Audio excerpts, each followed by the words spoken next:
Sering kita mendengar orang tua yang memberi nasihat kepada anak atau cucunya. Demikian, pintar-pintarlah untuk mencari teman ya nak, karena kalau kamu salah memilih teman, itu bisa menjadi masalah besar nantinya bagi hidupmu. Nasihat yang sangat bijaksana tentunya.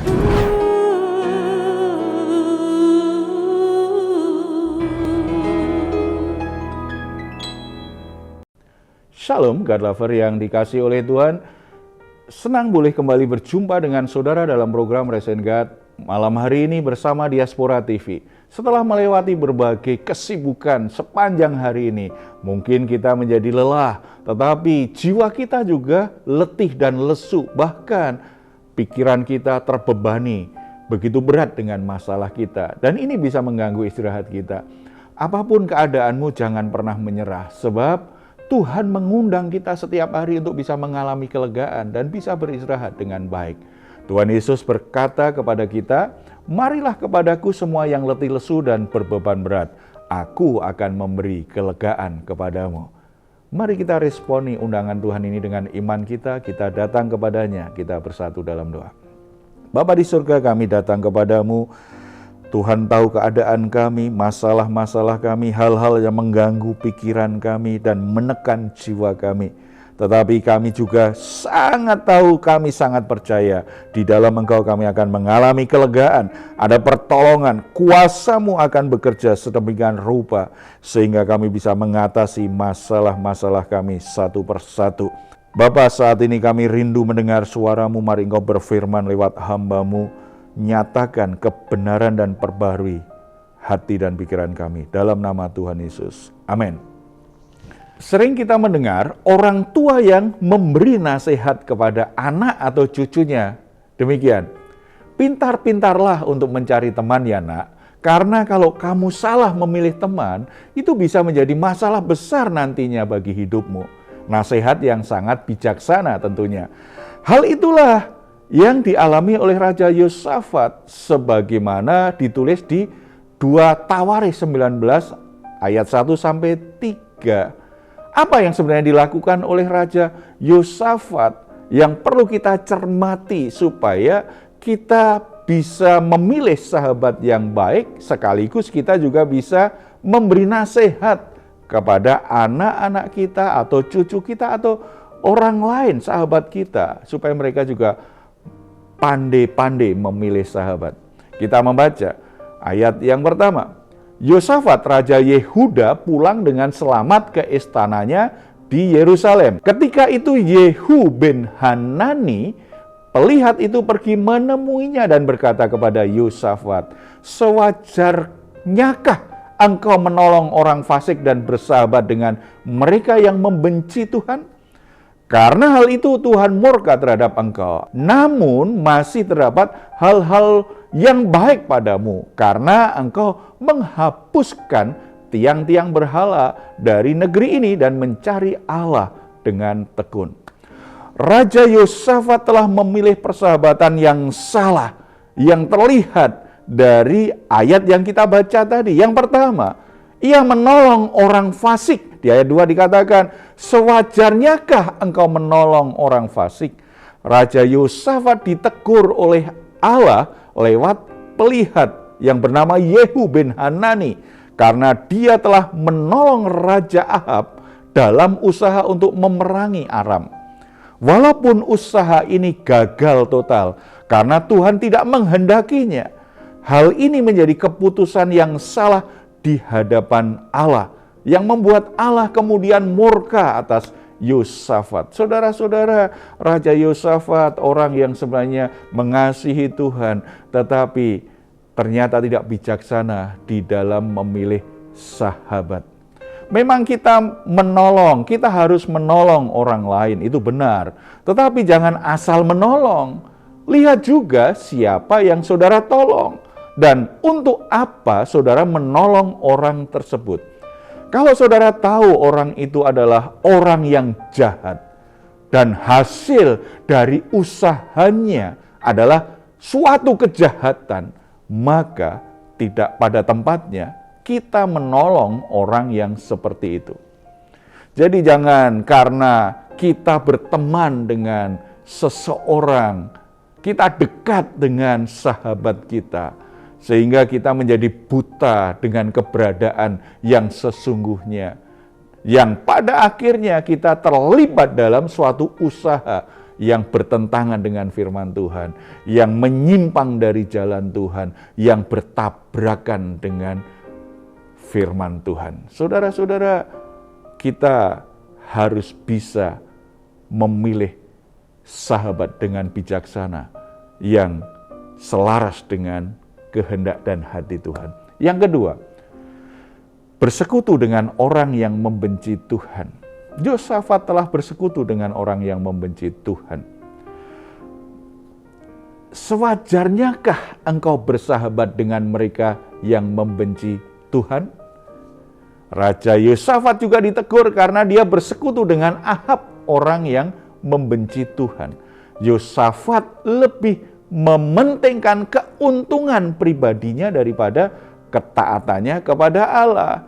Dia tidak mempedulikan kehidupan Ahab yang begitu memuji Allah, yang dianggap kekejian bagi Allah karena melakukan penyembahan berhala.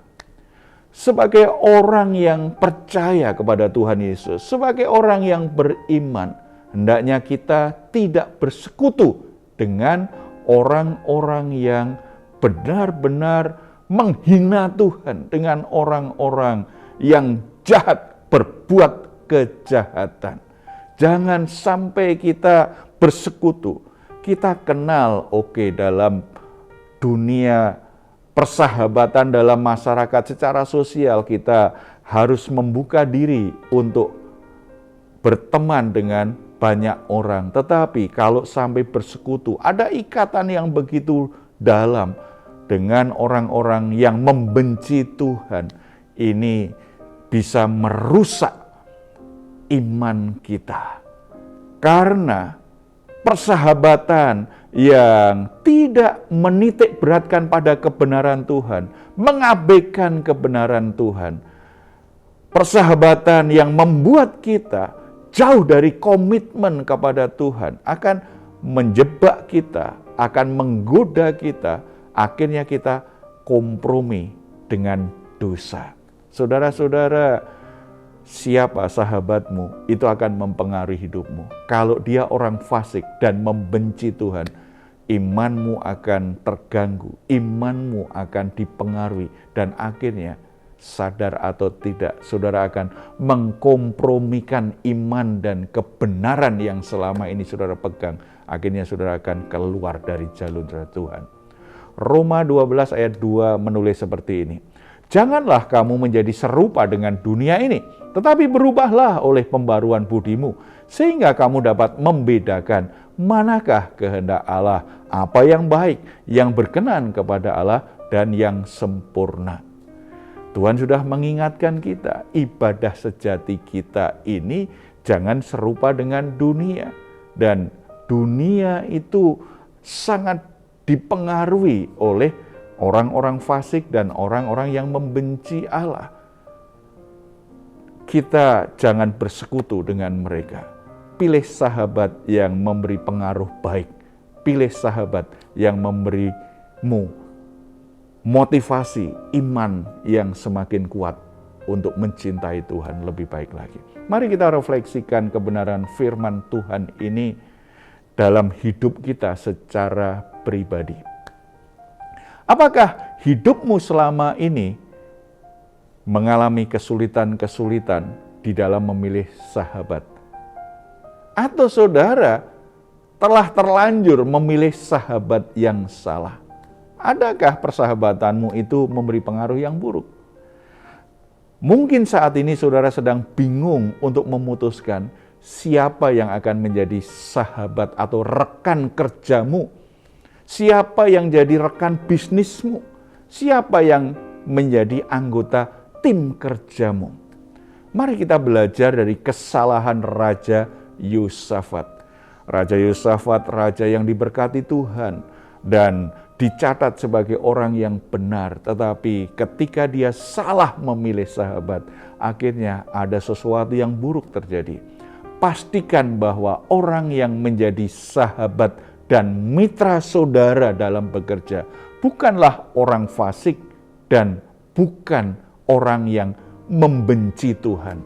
Mungkin mereka orang yang tidak seiman dengan kita. Tetapi kalau hati dan kualitas karakternya itu bisa dipercaya dan mereka bukan pembenci Tuhan, bisa saja menjadi pertimbangan. Mungkin mereka bukan orang yang ideal dalam standar saudara, tetapi kalau mereka orang yang mengasihi Tuhan, orang yang hidupnya setia pada kebenaran Tuhan, mereka bisa jadi pertimbangan terbaik untuk menjadi sahabat kita. Kiranya Allah yang kita kenal di dalam nama Yesus Kristus akan menolong saudara semua, dan Roh-Nya memberikan kita pencerahan dalam hati dan pikiran kita.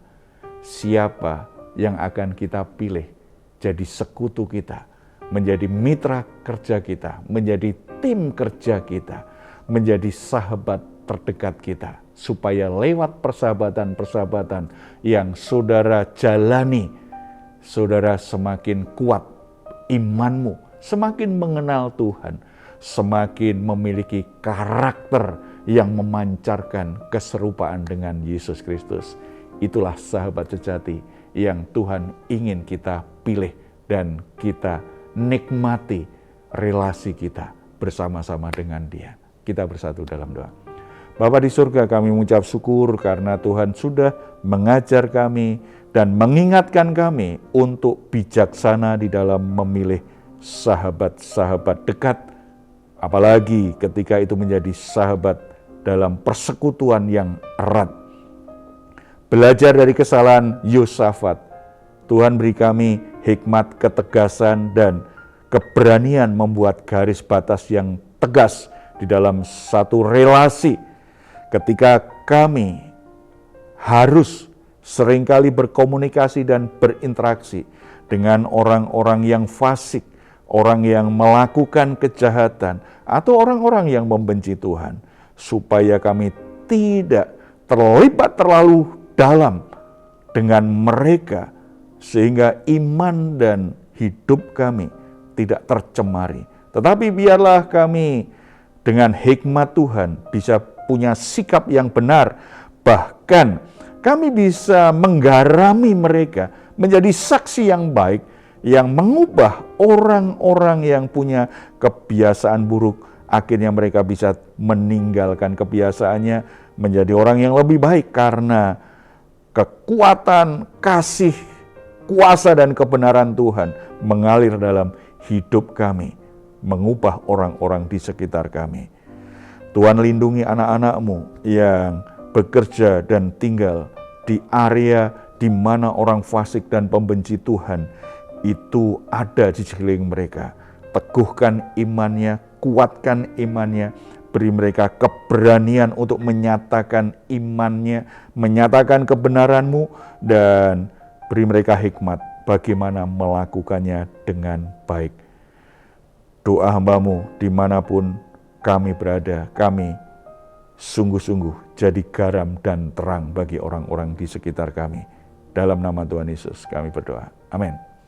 Jika saat ini saudara atau keluarga sedang mengalami pergumulan dan membutuhkan dukungan doa, di layar saudara ada nomor telepon yang bisa saudara hubungi. Tim doa kami akan mendoakan saudara. Jika saudara ingin memberikan komentar di ruang komentar di channel Diaspora TV, saudara boleh tuliskan di situ. Baik saudara, sebelum kita berpisah, mari kita memperkatakan bersama-sama Mazmur 4 ayat 8-9. Engkau telah memberikan sukacita kepadaku lebih banyak daripada mereka ketika mereka kelimpahan gandum dan anggur. Dengan tentram, aku mau memberikan diri lalu segera tidur, sebab hanya Engkaulah ya Tuhan yang membiarkan aku diam dengan aman. Puji Tuhan, selamat beristirahat. Doa saya untuk saudara semua, malam hari ini saudara sungguh-sungguh boleh mengalami rest in God. Tuhan Yesus memberkati kita semuanya. Salam. Hatiku